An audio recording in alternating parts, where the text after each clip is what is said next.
This one might be a good one. Boys, we have here, could John Wick survive Resident Evil 8? The only thing that I could think of that would throw John Wick off his pivot is Lady Dimitrescu, or Lady Dimitrescu, or whatever, however you say her freaking name. Lady Dimitrescu, we all know, I'm sure everybody watching this is goon teared up. The only thing in Resident Evil 8 that could throw John Wick off his pivot, and also that other dude, the dude who had the powers and stuff like that. I forget his name, but he had the glasses, he had the round glasses on. That guy is pretty busted, and John Wick is only coming with guns. So, well, he's coming with guns, accuracy, precision. I mean, major combat experience, unlike Ethan. You know what I mean? So, could John Wick survive Resident Evil 8? Maybe. I think he has a good chance. If Ethan did it, I think he has a good chance. And hits a tree at 40 miles per hour. Metal screams, glass shatters, and silence falls over the Romanian wilderness. John Wick drags himself from the wreckage. Wait. I did not know Resident Evil was based in Romania. Is it? I didn't know that. That's interesting. Texas TTI Pit Viper, chambered, ready. Oh, Pit Viper. Before he can take a That breath, pistol. Oh my God. snow shifts, a lichen lunges. Lycans. In the movies, enemies wait their turn. Here, they swarm. But Wick isn't standard. His reaction time is approximately 0.2 seconds, faster than the conscious thought required to pull a trigger. 2 shots, double tap, one to the chest, one to the head. The chest shot does nothing.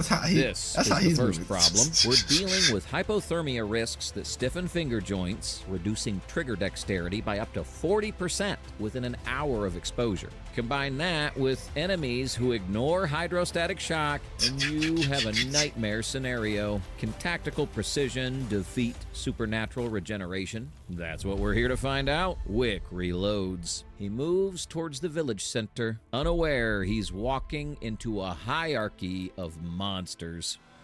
Act 1. Ballistics versus biology in Castle Dimitrescu. The first major hurdle is the Lycan siege. Okay. In the game, Ethan Winter survives by running and barricading doors. Wick doesn't run. He utilizes the center axis relock stance, weapon held close to the chest to prevent disarms, maximizing pivot speed in tight quarters. We need to discuss terminal ballistics against mutated biology. A standard 124 grain 9mm projectile relies on expansion and temporary cavity damage to stop a human threat. Against a lichen, whose muscle tissue is likely calcified and reinforced by the Cadu parasite, a chest shot is effectively a waste of resources. The tissue density absorbs the energy without critical organ failure, meaning the hydrostatic shock that usually drops a target barely registers. Wick realizes this in the first 30 seconds. He forces himself to ignore center mass training. He switches exclusively to the ocular cavity, the eyes, and the brainstem. It's not about stopping power anymore. It's about severing the electrical connection between the brain and the body. He clears the village, scavenging gunpowder and scrap metal, a skill he'd picked up quickly given his background. He breaches Castle Dimitrescu. Wait, so he just passed all the Lycans that easily? Do you know how many Lycans I had to go through before I even got to that goddamn castle? Oh my God, dude. I mean, what about the Lycan King or whatever, the dude with the big ass freaking hammer? Like, oh my God, dude, that fight was I couldn't stand that fight. Inside, the threat profile shifts. There are no lichen swarms here. No grunts, just the lady and her daughters. This is where the physics get weird. He encounters the daughters first. To a normal operator, a swarm of insects forming a human shape is impossible. To Wick, it's just a target he can't hit. Bullets pass through the swarm. He analyzes the environment. He feels the cold draft from a broken window. He notices that if this was Wanted, this was the movie Wanted, which I know it's not, but the dude, what's his name? Morgan Freeman would have told him to shoot the wings off all those flies, all those whatever he just said they were, all those bugs or whatever. He would have shot the wings off all them things. Daughters recoil. Wick is a master of environmental improvisation. He doesn't need to know they're made of blowflies mimicking human form. He just needs to know they hate the cold. He shoots out the skylights. The temperature drops. The insects go dormant. The swarm solidifies. Now they are solid matter. Now they can bleed. He executes them with precise shots to the solidified mass, treating them like armored targets. Then comes the matriarch, Lady Dimitrescu. Yeah, he's gonna 100% fold instantly, just like any of you would, just like I would. I'm folding instantly. Oh, John Wick, take me. No, no, I'm playing, but oh my god, she is, dude, how tall is she? She's like 8 foot, 9 foot, like, oh my god, like, dude, Lady Dimitrescu or Dimitrescu, whatever your freaking name is, phenomenal work of art. She's just a beast. 9 feet 6 inches tall. Based on 9 her height feet. and proportions, we can estimate her weight at roughly 600 pounds of Yikes. dense biological matter. The square Damn. cube law applies here. To support that mass and move with her speed, her skeletal structure must be reinforced like concrete. Wick's 9mm is useless against her body. It's like shooting a tank with a BB gun. When she corners him, he doesn't try to overpower her. He recognizes the kinetic energy deficit and opts for a tactical retreat into the dungeons. The dungeons serve as his escape route, not a battleground. The corridors are tight, forcing Lady Dimitrescu to stoop and squeeze through archways. Wick uses this constriction to his advantage. He targets the knee joints, the fulcrum point supporting that 600 pounds, not to kill, but to create a mobility kill. It takes a full magazine of concentrated fire to buckle one knee, buying him just enough time. Damn, look at that leg. Look at that leg, dude. Oh my god. Oh my god. Take me. Through a narrow grate she physically cannot enter. He survives by treating her like a natural disaster rather than a target. So how do we grade this? For the Castle Dimitrescu chapter, we're giving John Wick a survival tier of A-. He correctly identifies that the castle is an evasion scenario. The only reason he doesn't get an S is the gear limitation. His standard caliber weapons forcing him to expend excessive ammunition to survive the encounters. He leaves the castle battered, out of rifle rounds, and descending into the darkness of the valley, moving toward a threat bullets can't touch. Act. Here we go with this Diablo Dota John again. Let me see some of this gameplay.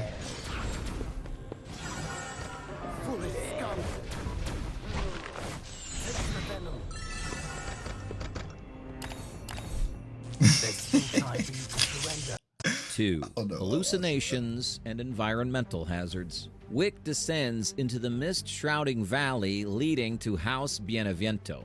This is where the game strips the player of their weapons. For Ethan Winters, this is terrifying. For John Wick, a weapon is just a tool, and he is the weapon. But Donna Beneviento doesn't attack the body. She attacks the mind. As Wick enters the house, he inhales the mutamycete pollen. Let's break down the neurochemistry here. The mold releases psychotropic spores that bypass the blood-brain barrier, directly stimulating the amygdala, the fear center, and the hippocampus, where memories are stored. It forces the brain to manifest its deepest traumas as visual and auditory hallucinations. Ethan saw a giant, distorted fetus because of his guilt over Rose. Aww. Wick wouldn't see a baby. Wick would see Helen. He would see the impossible task. He would see the faces of every person he's executed. The hallway stretches infinitely. The lights flicker. But here is the critical difference between a civilian and a Tier 1 operator. It's called stress inoculation. Wick Would Wick even be considered a tier 1 operator? I mean, obviously he's above that. He's definitely not a tier 1 operator. He's more like a godlike operator. I never really considered Wick a tier, like an operator of any sort, like a PMC or something like that. Tier 1 operator's kind of funny putting it on John Wick. He's kind of above that. Has spent decades suppressing panic to maintain fine motor control. When the hallucination hits, his heart rate spikes, but his breathing remains controlled. He uses grounding techniques, counting the floorboards, focusing on the texture of the wood to distinguish reality from the chemical lie. He doesn't scream, he doesn't run. He solves the puzzle with cold, mechanical efficiency. When the Angie doll attacks, he doesn't need a gun. He utilizes improvised weapons, scissors, shards of glass, striking with lethal precision. The psychological warfare fails because Wick is already living in a nightmare of his own making. One more ghost doesn't break him. For the House Beneviento encounter, we're awarding John Wick a survival tier of S. Damn. The mold can't show him anything worse than what he's already lost. He retrieves his gear and moves to the reservoir. The threat profile shifts from psychological to environmental. Salvatore Moreau is a grotesque aquatic mutation, and his territory consists of rotting walkways and acid rain. This isn't a gunfight, it's an obstacle course. The primary danger here is structural instability and biological corrosion. The acid rain produced by Moreau isn't just irritating, it's likely a concentrated gastric secretion capable of melting Kevlar and skin within seconds. Wick's tactical suit offers momentary protection, but he has to time his movements perfectly. We know from his films that Wick has exceptional cardiovascular conditioning. However, Wick is a tactical shooter, not a platform. I don't remember that part. We know from his films that Wick has exceptional cardiovascular conditioning. However, he starts windmilling the freaking nunchucks on the dude's brain. Like, Wick is I don't a remember tactical that. shooter, not a platformer. Slipping on a wet plank means death here. He survives Moreau not by overpowering him, but by outmaneuvering him. He baits the creature into exposing its weak point, the human-like tongue inside the mouth, and dumps high-caliber rounds into it, using the environment to amplify damage. It's messy, it's desperate, and it pushes his stamina to the absolute limit. For the Reservoir chapter, Wick earns a survival tier of B+. He survives, but his reliance on environmental puzzles rather than combat skills puts him at a disadvantage. He's wet, he's exhausted, and the toxicity of the environment is starting to degrade his physical performance. He limps away, checking his ammo count, moving toward the grinding gears. Now this part should be a interesting fight for him. Of the factory. Act 3. The factory and the magnetic counter. Wick enters the Heisenberg factory. It smells of ozone, rust, and old Here we blood. go at the ozone. Smells like ozone, rust, old blood, burnt hair. Here we go with the ozone again. Like, holy, I'm telling you, this dude has something. Like, he's smelt the ozone before. Like, he's been up there. This guy, I'm considering this guy used to be an astronaut or something. This is Act 3, and frankly, this is where the math stops working in his favor. Up until now, Wick has solved problems with ballistics. If it bleeds, he can kill it. But Carl Heisenberg presents a physics problem that a bullet cannot solve. Heisenberg controls electromagnetic fields. John Wick walks into this fight carrying nearly 30 pounds of high-grade steel, lead, and polymer. When he tries to raise his weapon, he's not just fighting recoil, he's fighting a magnetic force vector pulling his muzzle off target. For a marksman who relies on muscle memory and sub-MOA precision, this is a catastrophic variable. He isn't missing because he's bad, he's missing because the fundamental laws of motion in this room are rigged against him. Then there are the grunts, the soldats. These aren't flesh and bone, they are meat, infused with heavy industrial machinery. Soldat, 8's, and Panzers wear thick armor plating that shrugs off small arms fire entirely. The only vulnerable points are the glowing red reactors embedded in their bodies. This forces Wick to switch from center mass shooting to surgical strikes on moving targets while under duress. He has to unlearn a lifetime of training in real time, aiming for obscure weak points while a cyborg zombie charges him with a propeller for a head. And the duress is physical. We need to... I mean, he usually goes for the chest shots anyway and then ends off with a headshot. Isn't that how he usually goes for his kill? Like, that's what from what I remember. I think he usually goes for chest shots. So, if anything, this shouldn't be hard for him.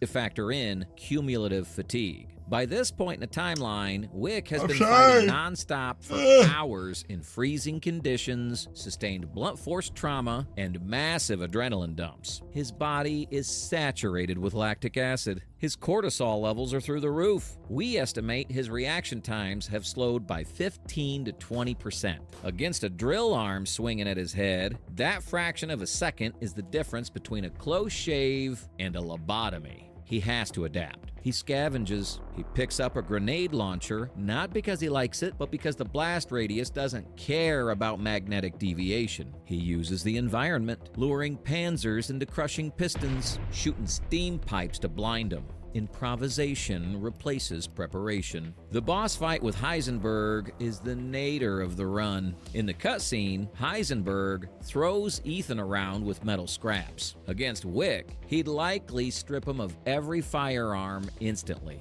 Wick is left with a knife, ceramic, if he was smart enough to pack one, and his hands. He has to navigate the industrial maze, dodging flying metal sheets, trying to find a way to use the factory's own power grid against its master. He likely commandeers the polymer composite tank vehicle earlier than Ethan did, realizing it's his only shield against the magnetic onslaught. It's ugly, it's messy, and it's barely survival. We're grading a factory run with a survival tier of C-. This is a failing grade for a tactical shooter. Wick survives, but not because of his skill set. He survives in spite of it. He is hard countered at every turn. He leaves the factory broken, bleeding, and stripped of his primary tools. He climbs toward the ceremony site, not as the Baba Yaga, but as a man running on fumes, moving toward a fight he cannot win alone. Act 4, the ceremony and the intervention. Wick drags himself toward the ceremony site. He is bleeding from a dozen lacerations. His thermal regulation has failed, and he's operating purely on cortisol and spite. He confronts Mother Miranda. This is the final mismatch. We are comparing peak human conditioning against a biological entity that has transcended death. Wick represents the absolute limit of what a man can do. Miranda represents the impossible. He engages. He finds a discarded Lemmy pistol in the snow. He lines up the shot. Bang! The bullet strikes her face. In a standard engagement, the hydrostatic shock destroys the brainstem. Here, her face merely splits and reforms, the mold mimicking tissue regeneration at a cellular speed that defies conservation of mass. Wick is fighting a shapeshifter who can rearrange her internal organs to avoid critical damage. He lands shots that would drop a rhino, but she walks through them. The lead passes through her mutable form like a stone through water. She retaliates. A spider leg appendage strikes him. We hear the ribs snap. The jagged bone likely punctures a lung. A tension pneumothorax. Air fills the chest cavity, compressing the heart. This is the critical injury. We are analyzing the physiological breaking point. Hypovolemic shock sets in immediately. His blood pressure tanks. The adrenaline that sustained him through the factory is gone, replaced by the cold reality of a biological shutdown. He falls. He tries to stand, but his legs refuse the command. His vision tunnels to a pinprick. He is drowning in his own body. Miranda looms over him, preparing the final blow. Wick looks up, defiant but helpless. The Baba Yaga is mortal, and his time has run out. A supersonic boom echoes across the valley. Miranda's arm disintegrates in a spray of black ether. It's a .338 Lapua Magnum round fired from a vantage point 600 meters away. It's not magic, it's Overwatch. Chris Redfield and the Hound Wolf squad descend from the shadows. Redfield's team brings the heavy ordnance, incendiary rounds, and squad automatic weapons that Wick physically could not carry. They suppress the target with overwhelming firepower. They drag Wick onto the extraction chopper. As the rotor wash kicks up the snow, Wick watches the village burn from the safety of the bay, barely conscious. For the final confrontation, the grading is stark. John Wick gets a survival tier of F. He dies on that hill 10 times out of 10. With the intervention, we adjust it to a B. He survives, but he didn't win. He was rescued. Yeah. Looking at the data, the tier of survival curve tells the whole story. The verdict is clear. John Wick survives the grunts, decimates the castle, and outlasts the dolls. But against the high-tier lords, specifically Heisenberg and Miranda, the laws of physics and the limits of the human body eventually catch up. Do you think Wick stands a better chance against the Las Plagas parasites in Resident Evil 4? Let us know in the comments below. And if you want to see that breakdown, hit subscribe. I want to see that, another banger by Nerd Science, of course, another banger, but I want to see that Las Plagas. John Wick easily clears that, but yeah, I mean, he got cooked.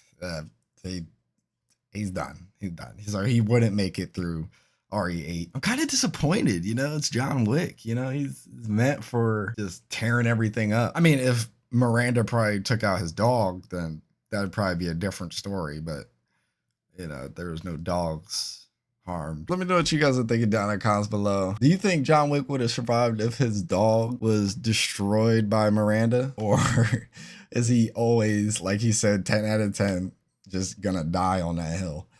I don't know. Well, actually, I do know he's done. He's done regardless. He's peak condition, but the human physicality could only go so far. Miranda and Heisenberg being the beings that they are, I guess they're just busted. They go against the regular, normal human, you know, physicality. So I'm surprised that he didn't put him against the Wolf King though, or the Lycan King though. That like I wanted to see that too as well, but we didn't get that. If you guys go to this channel, Nerd Science, and you guys find a video you might want me to react to, let me know down in the comments below. But otherwise, I'm just going to keep picking. Resident Evil 8 destroys John Wick. It's the first, I think this is the first one where we've seen the main character that we're putting up against, you know, a certain enemy or game or whatever just gets destroyed. So hit that like button, hit that sub button if you enjoyed. And yeah, boys, I'm out of here.